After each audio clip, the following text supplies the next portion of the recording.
Assalamualaikum warahmatullahi wabarakatuh. Halo anak-anak, apa kabarnya hari ini? Semoga kalian selalu sehat dan juga semangat. Hari ini kita akan belajar tentang teks laporan hasil observasi. Sebelum kita membahas lebih jauh tentang teks laporan hasil observasi, kita akan bahas dulu tujuan dari pembelajaran hari ini.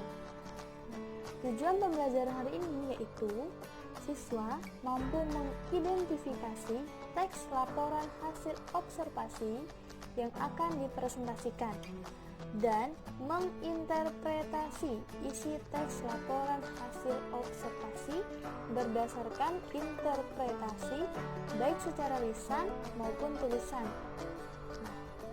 Ini nantinya siswa menjalankannya harus dengan teliti dan bertanggung jawab. Kita mulai materi yang pertama, yaitu mengenai pengertian teks laporan hasil observasi. Teks laporan hasil observasi adalah teks yang berisi penjabaran umum mengenai sesuatu yang disusun dan didasarkan pada hasil pengamatan dan fakta yang ada melalui kalimat deskripsi. Ingat, Umi udah ngasih tanda di sini.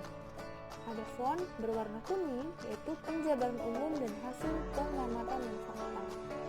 Jadi, yang harus kalian ingat mengenai teks laporan hasil observasi yaitu penjabaran umum dari hasil pengamatan dan fakta yang ada.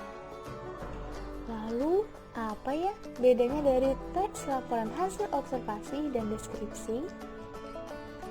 Nah, di sini Umi akan memberikan contoh dari teks deskripsi dan teks laporan hasil observasi. Di gambar telah ada bunga aster.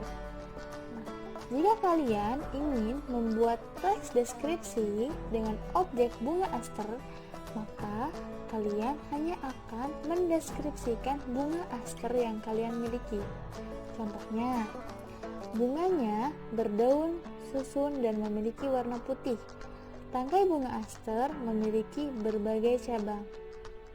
Berbeda dengan teks laporan hasil observasi, kalian akan menjabarkan secara umum. Contoh, bunga aster adalah bunga yang berasal dari Tiongkok dengan tinggi rata-rata 30-70 cm. Bunga ini sekilas bentuknya seperti bunga kertas, hampir mirip dengan bunga matahari. Bunganya berdaun susun dan memiliki banyak warna, mulai dari putih, biru, ungu, juga warna lain, di mana tengahnya biasanya berwarna kuning. Di sini jelas ya, perbedaan dari teks deskripsi dan teks laporan hasil observasi. Ingat, jika teks deskripsi hanya menggambarkan atau mendeskripsikan sesuai dengan yang kalian punya, tetapi teks laporan hasil observasi mendeskripsikan secara umum atau secara global.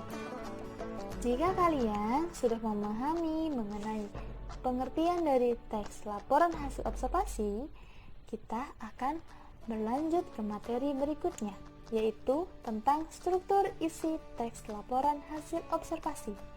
Di sini, teks laporan hasil observasi itu ada 3 struktur. Yang pertama, pernyataan umum atau klasifikasi. Yang kedua, deskripsi bagian. Yang ketiga, simpulan.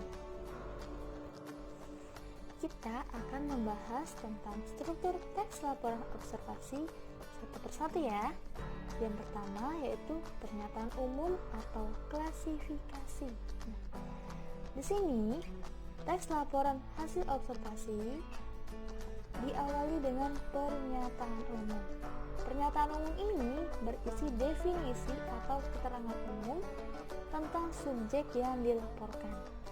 Di garis bawahi ya, ini definisi dan keterangan umum.